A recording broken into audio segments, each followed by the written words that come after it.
notions related to flowcharts.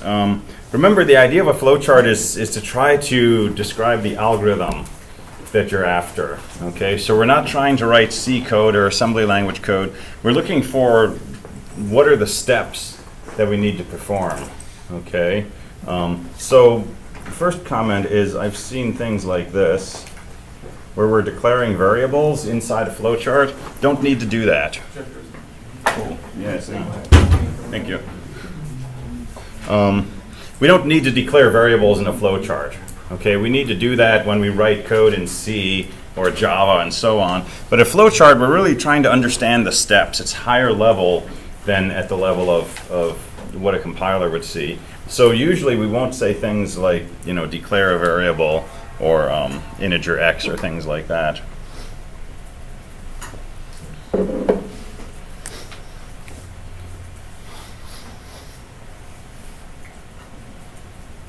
So here's something that I saw in probably 80% of the flowcharts.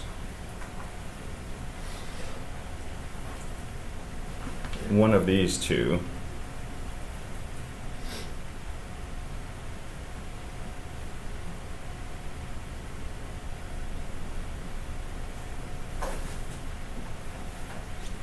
So this first one says x equals 0, and then it says go ahead and input x. And my question on this is, why in our algorithm do we want to give x an initial value and then set x equal to whatever the user entered? Right? What's the purpose for that first x equals 0? And it doesn't really have a purpose, because this statement right here is going to change the value of x to whatever number the user types in. So it's good to initialize variables before you use their value. But if we're giving this thing a value, right, why do we need to initialize it? It doesn't do anything wrong, okay? It's not an error. It's not going to cause your program to malfunction. But I want you to think about, do I need to do that, right? And these are little tells that, somebody looking at your code in a job interview, for example, it might raise an eyebrow, things like that. But the one that confused me a little more was I saw a lot of blocks of code like this. It said something like initialize x and then input x. And I'm not sure what initialize x means to different people. But there's two theories I had. One, it meant doing something like this, give x some initial value. Or two, it meant doing something like this, say integer x. Right? Neither of which is really the domain of a flowchart. But let me just offer some terminology. When you say integer x, that's really a declaration.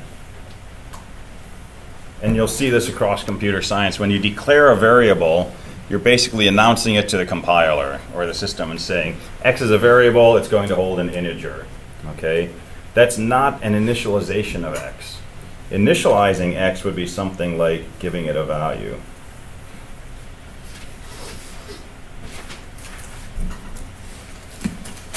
And sometimes we do something like integer x equals 0, and that's really doing both.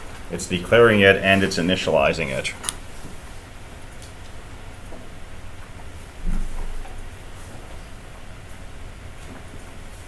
But again, if we were going to use a scanf in the next statement and say scanf from standard in into the address of x, right, I would say we don't need that equals 0. And it's kind of a picky thing here, but when we get to 222 in winter, typically I see people doing things that mimic this, but they're doing it to memory, and it does have an impact. It has a potentially negative impact on the behavior of the code. So I want to sort of nail that early and say, think about whether you need to initialize the variable. So I saw probably 10 or 15 different algorithms, all of which worked. Okay, but different approaches to finding the largest of three numbers. And so one approach I saw was basically start off with some variable max equal to 0. Read the first number, see if it's bigger than max. If it is, set max equal to that. Read the second number. If that's bigger than max, set max equal to it. Read the third. If that's bigger than max, set max equal to it. And then print out max. And that kind of works, but there's one problem with it. What's the problem with that approach? All the numbers are equal. That's not necessarily a problem. Well, no, that's not necessarily a problem if they're still bigger than max. So I'll come back to equals in a minute.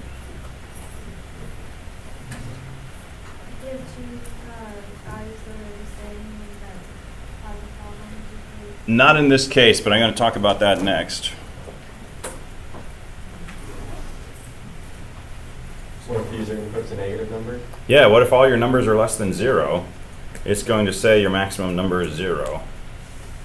Right? So we're making an assumption that all of your numbers are bigger than or equal to this initial value of max, and that's not necessarily a safe assumption. So in general, when we say number, if we're talking about integers, it could be positive, negative, or 0. Okay, unless you're told positive number, non-zero number, you can't make assumptions. It could be any legal integer. So how do you get around this? Well, you might do something like start off with max equals the first number, and then take the second number, see if it's bigger than max. Take the third number, see if it's bigger than max. That'll work. So that's one way to avoid having to know what the smallest possible number is. So this business of what if all your numbers are the same? So I made a comment that I made in passing because I thought it was fairly straightforward. If you have the numbers 10, 15, and 15, what's the largest of those three numbers? 15, right? But people, in some cases, spend a lot of effort dealing with the fact that, well, if these numbers are the same, I should print out 15 twice.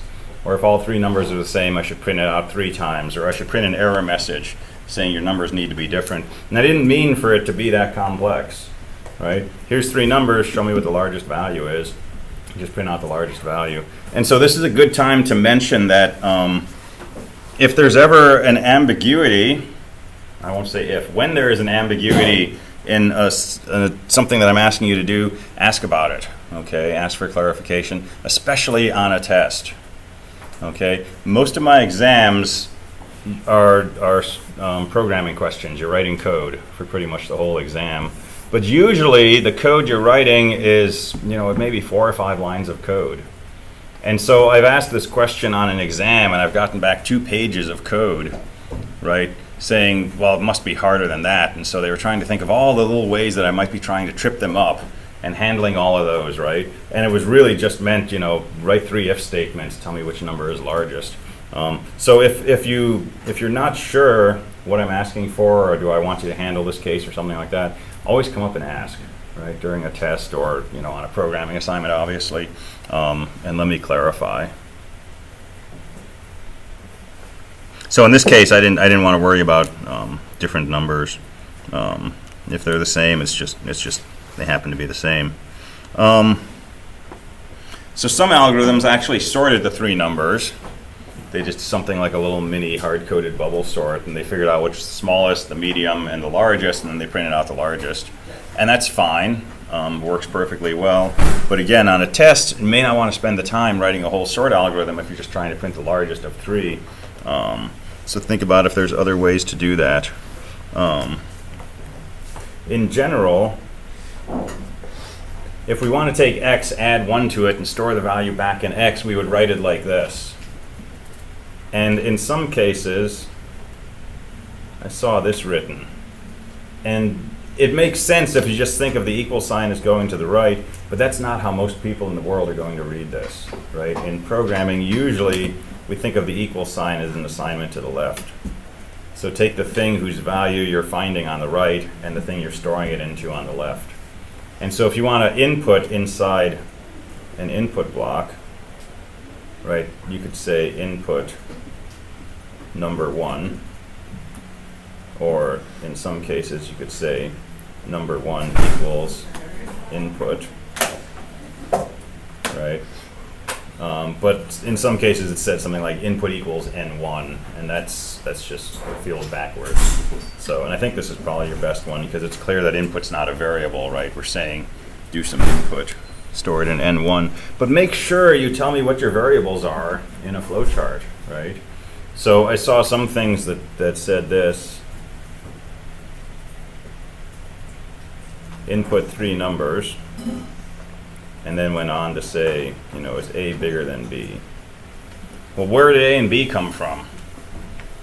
Right? So you understand A and B are two of the three numbers you input, but that's not what the flowchart says, right? So input three numbers, A, B, C.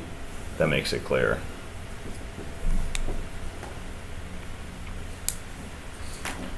All right, make sure you have a stop or a done statement. And I would suggest have a single stop. And if you've got a branch over here that should stop and a branch here and here that should stop, just take them all and send them down to the same place. And that's nice because it leaves your code with basically a single entry point start and a single exit point stop.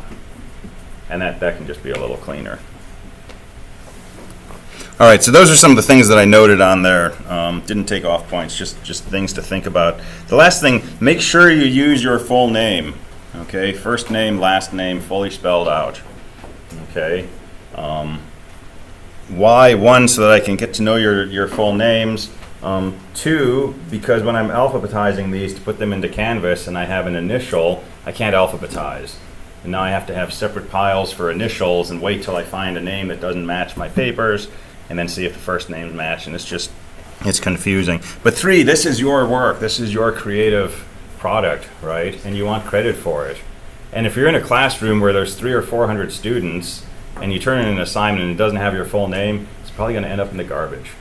Okay? A professor typically won't take the time to sort it out, and they'll just fling it and wait for you to come to them and say, I didn't do this, and they'll say, well, put your name on it next time. So get in that habit, right? Because you want credit for this stuff. It's your work. Be proud of it, and mark it with your name.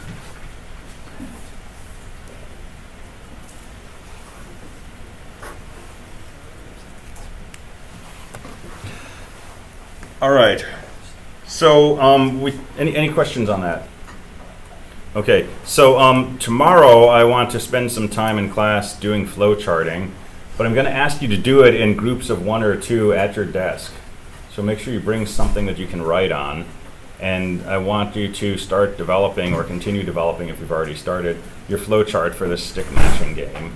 And I want to walk around and sort of like talk to you about it as you're working on it and answer questions and so on, and just kind of make sure that we're comfortable with this idea of flowcharts. And I'm going to have you do it at your desks instead of on the board, because I want to make sure each person is doing this individually.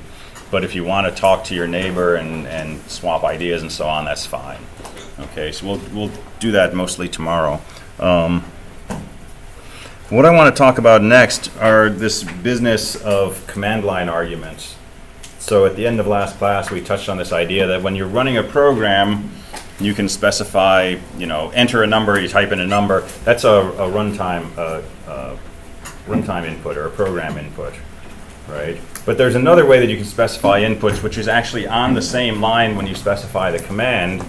You can put in the name of an argument, right, and it can process it. And we do this all the time. How do we edit a file? We say vi file, enter. And that begins editing this file. And that's pretty convenient, right? Here's what would be less convenient. vi, enter. And then the program says, what's the name of the file?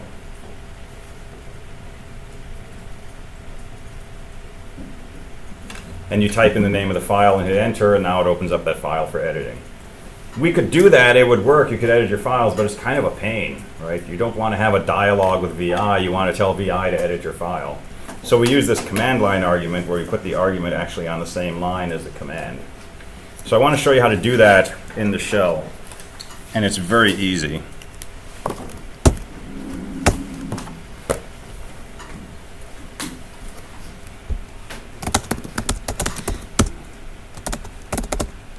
So let's write a script called double. And let's do it the old-fashioned way.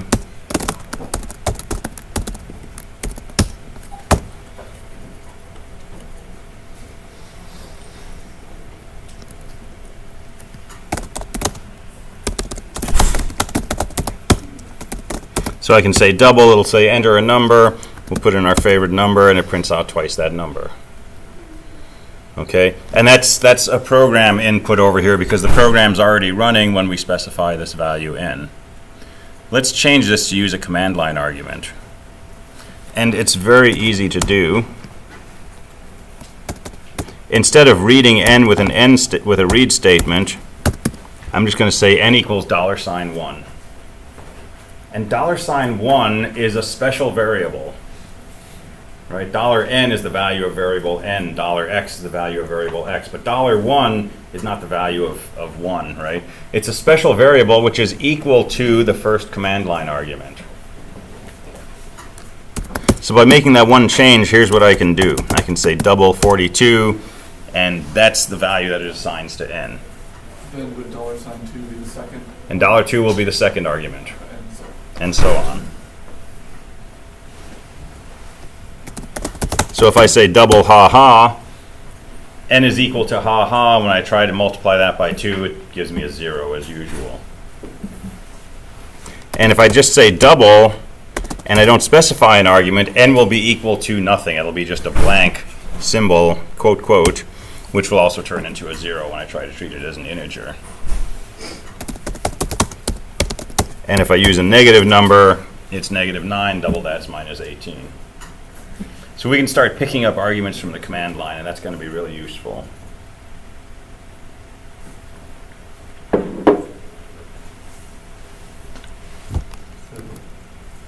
The caps line means pick up the first argument. Mm-hmm. Yep, exactly. So let's take a look at this a little more closely.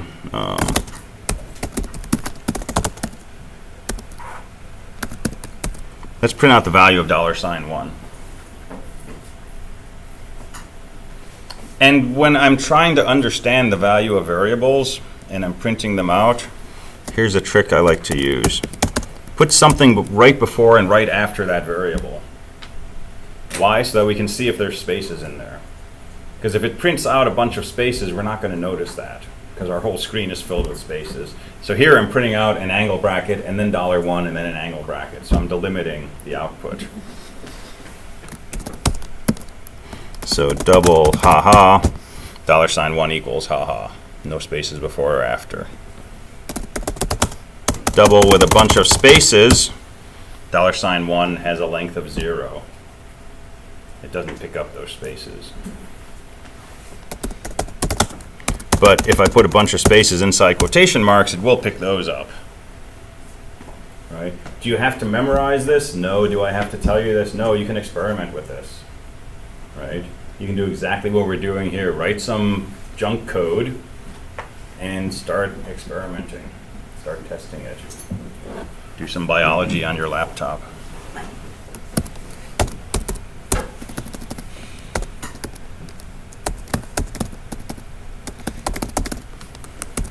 All right, well, let's look at the first 4 command line arguments.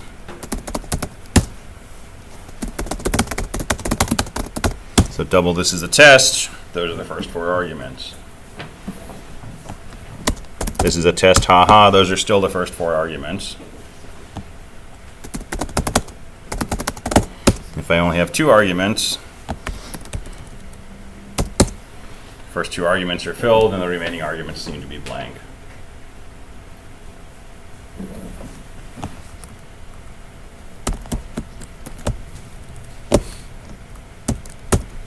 How about this? Since I have things inside quotation marks, this is a test, haha, as a single argument. And there is no second, third, or fourth argument. Okay? These are all little details that will be good to know / can trip you up horribly down the road when you're trying to do things. And you can always find these things out in the book or by Google or by asking or by trial and error. But if you learned it by trial and error, it's going to stick with you better, right? So if you wanted to print literally $1, would be like before we use a backslash and then you get $2. I think so.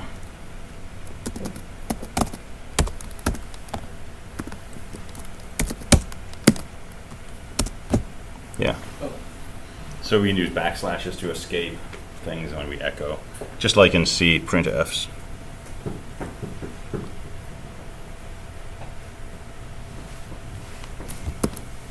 All right, well, sometimes we're going to want to know how many arguments we have. And there's another variable, which is $number. And $number will tell you how many arguments do you have on the command line. So if I say double, this is a test, ha, all inside quotes, $number is equal to 1. If I say double hello again, $number is equal to 2. And notice something that happened here. $4 is equal to hello. Why is that? Because in your code you've got 4 equal to $1. Oh, okay. Well, that would do it, wouldn't it? Thank you.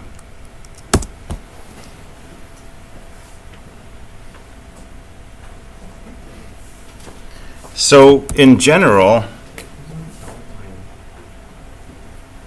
$variable gives us the value of a variable, but there's special cases, $1, $2. This gives us the nth command line argument.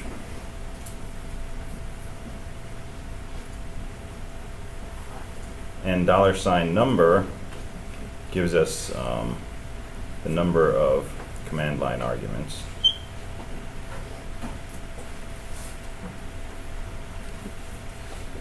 So how many of these $1, 2, 3 are meaningful?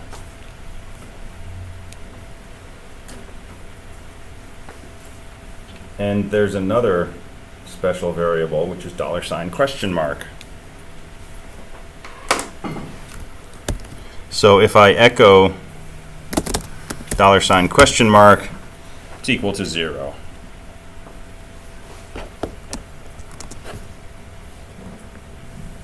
But if I type in something weird and I get an error, and now I look at $? It's something different from 0.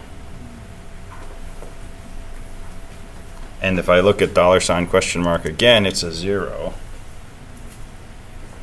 So here's the deal. $? shows you the return status from the prior instruction. And in general, if your prior instruction succeeded without anything unusual happening, $? will be 0. And if $? is not 0, it means the prior instruction had something unusual happen.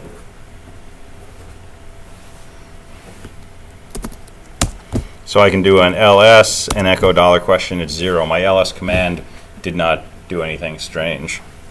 I can say ls double, there's my file double, and nothing strange happened.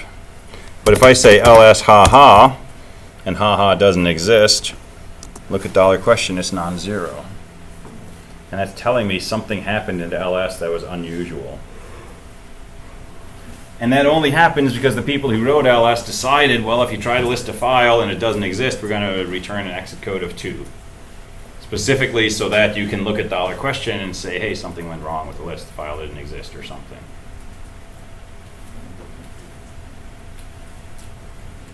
So $? is useful for finding out if commands succeed or not. So I try to remove a file that doesn't exist. Look at $? It's non-zero. And the real question is it 0 or is it different from 0? 0 is usually success. Non-zero is something else. And the particular non-zero value may have information about what happened. And then again, if I look at $? Again, it's 0 because the previous command was echo, and my echo worked perfectly. Okay, you may be flashing back a little bit to 270 and dealing with status bits. Right? The status bits are updated based on the prior instruction. And so you can execute an instruction and say, is the 0 bit set? And if it is, do something. And that instruction may itself update the z bit. And the next time you check the z bit, it may be different because you just did a different prior instruction. Same thing happening here.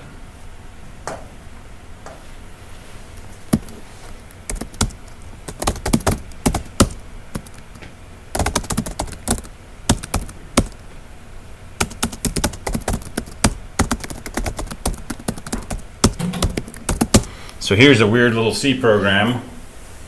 It's called haha, and it has a comment that says haha, and then just returns 42. It's a main program, so it returns an integer. Usually we just return 0, but I'm going to return 42.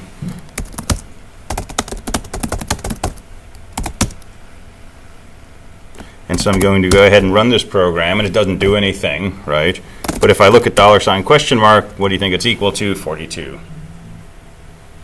So when you exit a main program, the value that you return is available to bash as $question mark. And that's useful. So now we can write C code, and we can have it pass information back to a shell script by using a return value. And C and bash and Unix were kind of all developed together. Well, not bash, but shells, C and Unix were all kind of developed together.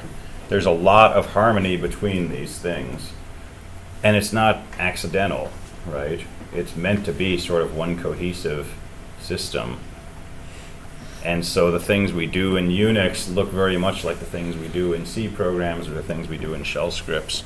And everything kind of like hangs together if you do it right, which is pretty cool.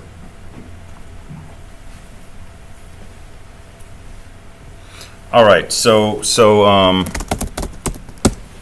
got the basic idea of command line arguments? And there's lots of these special purpose symbols. There's another one. So $question mark is status of the prior command. $$ is 28,136, because that's a useful number to have, right? No. It's 28,136. But over here in this window, it's 28,154. And if you were to type this in on your own shell, you would get a different number. And in fact, any process that looks at the value of $$ is going to see a different number. So best guess, what is $?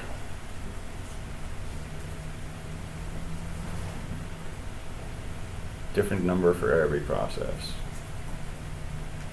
It's like, give a different number when you do it again on the same thing? Nope, on the same process, it'll be the same value. Well, no, it's not the time.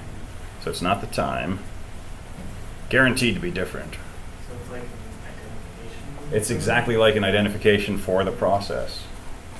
So every process has a unique ID associated with it. It's an integer. It's a 32-bit integer on here. It's a 64-bit integer on other systems. It's called a process ID. And it uniquely identifies that process to Linux. And if we come over here, we can use a command ps, and I can ask for a list of all my processes. And this column over here is the process IDs, and process 28,136 is something called bash. Well, that's my bash shell. And process 28,154 is another process called bash. That's the bash shell in the other window. And here's a process called ps, which was the thing that I typed to generate this output. And its process ID was 28,257. But its parent process ID, which is the second column, is 28,136. That's this bash shell. So it was by typing ps here that this process ps came into existence, had its own ID, but every process knows the ID of its parent. Right? This bash shell 28,136 has a parent ID of 28,133, which is this process called console, which has a parent ID of 913.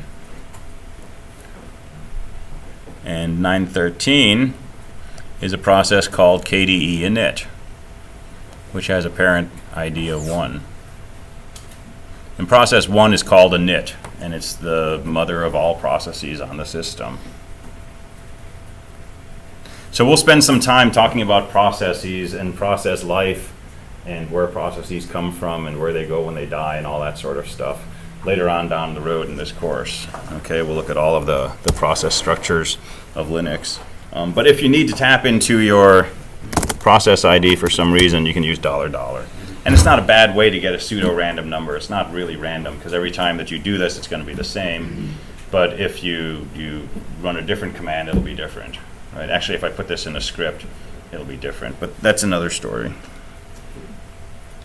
So what do you do to make that show up as the echo command? So PS is a command which says show me all my processes.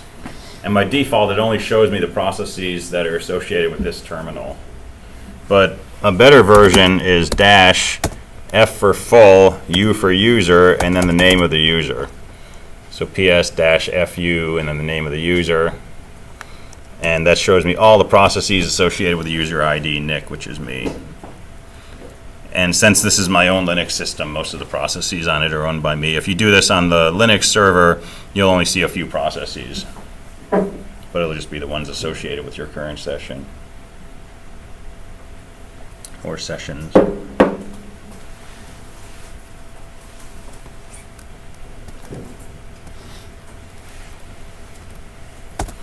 All right.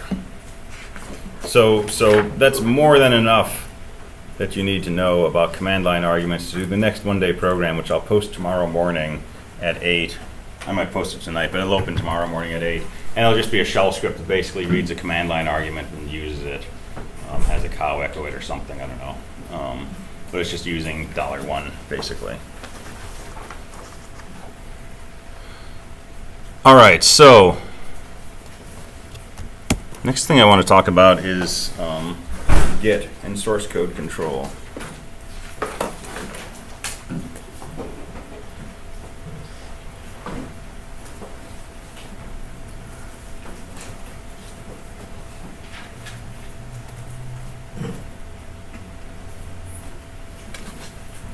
So what is source code control about? Typically, when we're doing programming for ourselves, we've got a project in mind. We want to make PA3, or we want to make a game or something. And we start editing our code, and hopefully we're being modular. We're breaking things up into logical pieces. And so we may have 4 or 5 files that we're going to bring together to make our final game or program. And so we have main.c and functions.c and graphing.c and some other stuff. And they're sitting in our directory, and we edit whichever one we need to work on. We compile them all together, and so on. And if we're the only person working on this project, that works great, okay? Because we know what the difference is between main.c and functions.c and init.c. And we know the last time that we edited one of these, and we've got backups, we copy on a flash drive or something. Not a big problem. Okay, now take that setup and expand it to a case where you have 1,000 programmers working on, say, 10,000 files that are all part of a single unified system. Say an operating system that you're creating. So you got 1,000 different people working on this, and they're scattered around the planet. So you're editing a piece of code until midnight, and midnight you decide you're done for the day, and somebody on the other side of the planet is just waking up, and they're getting ready to start editing some code. And they might be working on the same file that you were working on. So they got to have some way to get access to your file, make some changes, and then when you start working on the file again, you need to have access to their changes, right?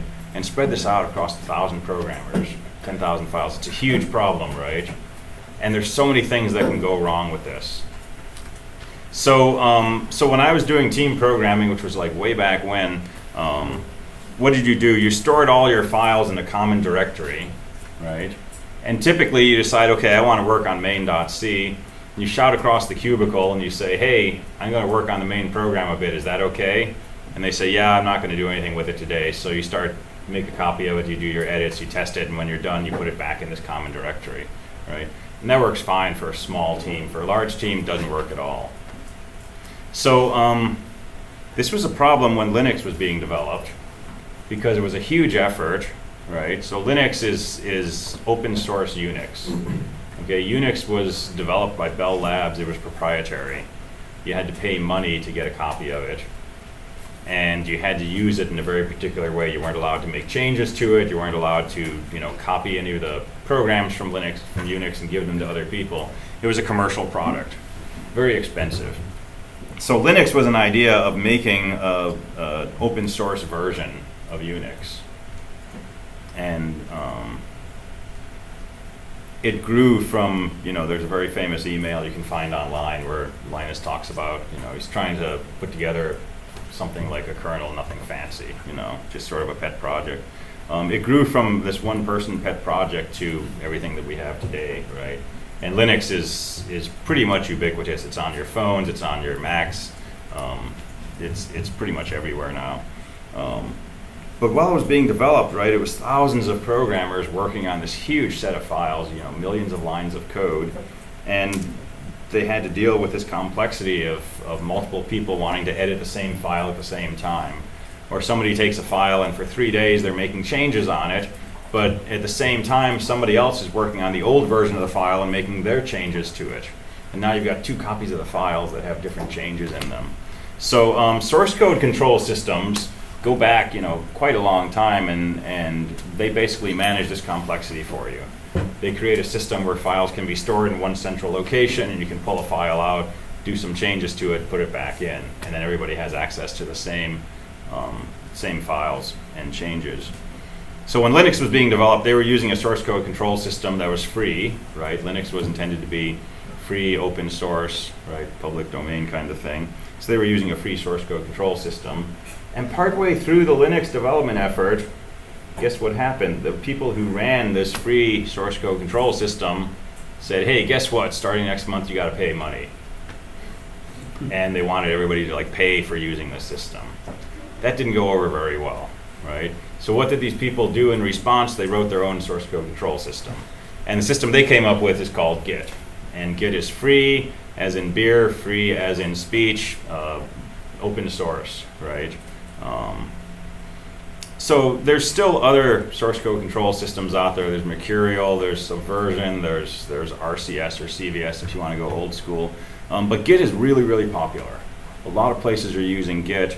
WSU is pretty Git heavy. And it's hard to go wrong with it, right? At least as a first source code control system, it's a good one to learn. It's the one I'm going to suggest you use in this course. It's the one that I use for all my research. Okay, everything I do, everything I've done is on Git repositories off in the cloud. So I want to talk a little bit about Git, and I'm going to give you, we got 2 minutes left. Going to give you a 2-minute synopsis of Git. Basically, the idea is you've got a bunch of files, you make changes to them. At some point, you can say, check these into my repository. And a copy of those files go into a certain space in a certain directory on your machine. And you make some more changes, you can say, put those into the repository. And at any point, you can go back to the repository and say, show me what my files looked like 2.5 weeks ago at this time, and it'll have copies of those, right? Everything that you pushed in there is available. But you can also take those files in your repository and say, push those out to the cloud. And you can go to somewhere like GitHub or GitLab, and GitLab's the one I'm going to recommend. So it's gitlab.com. And it's basically a cloud-based Git server, so it will store your stuff for you. So the how-to at the top of the Canvas page that talks about how to get onto the Linux server and how to do some basic Unix commands, the whole second half of this file is about GitLab. So what I'm going to suggest you do before class tomorrow, if you don't already have one, is go to gitlab.com, sign up for an account. Okay, it's free. Give them an email, pick a username, password. They send you a confirmation, and you're good to go. There's no spam or attempts to get money from you or anything like that. So go ahead and set that up. And tomorrow or Wednesday, what I want to do is actually go through how you do the initial setup of a GitLab system. And the first setup is a bit of a pain, but once you've got that, then it's pretty straightforward every time you have a project. So we'll play with that tomorrow. We'll also do some flow charting on paper, so make sure you bring something to write on, and we'll work on the match program flow charts. All right, so I'll see you next time.